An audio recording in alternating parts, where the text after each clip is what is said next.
Friday morning காலையிலேயே 5:00லாம் எழுந்ததுனால கொஞ்ச நேரம் பால்கனி நின்று வேடிக்கை பார்த்துட்டு கிச்சனுக்கு வந்துட்டேன். முதல் வேலையாக இன்றைக்கி சமைக்கிற காய்கறிலாம் எடுத்து வெளியே வச்சுட்டேன். நைட்டே வந்து பச்சை பயிறு தோசை செய்யலான்னு சொல்லிட்டு ஊற போட்டிருந்தேன். இப்போ அரைக்கும் போது கொஞ்சமாக இஞ்சி மட்டும் சேர்த்து அரைச்சிக்கிட்டேன். சுடும்போது பெருங்காயம், சீரகம், வெங்காயம், ஆனியன்லாம் போட்டு சுட்டுக்கலான்னு சொல்லிட்டு இதுக்கு சைட் டிஷ் வந்து பொட்டுக்கடலை சட்னி தான் பிளான் பண்ணியிருந்தேன். லஞ்சுக்கு வந்து சாதம், சுரக்காய் கூட்டு, மீல் மேக்கர் கறி தான் வந்து செய்யலான்னு எல்லாம் ரெடி பண்ணிகிட்டு இருந்தேன். மாவு அரைச்சதுக்கப்புறம் குக்கிங் வந்து ஸ்டார்ட் பண்ணிட்டேன். சப்பாத்தி வந்து சாஃப்டாக வரதுக்கு சுடு தண்ணியோ இல்லை சுடு பாலோ தேவையே இல்லை ஃப்ரெண்ட்ஸ்.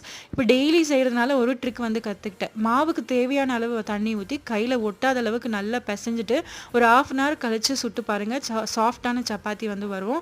டெய்லி காலையில் 5:00 எழுந்திரிச்சா தான் வந்து இந்த குக்கிங் வேலை எல்லாமே வந்து ரிலாக்ஸாக செஞ்சுட்டு டைமுக்கு வந்து ஸ்கூலில் விட முடியுது.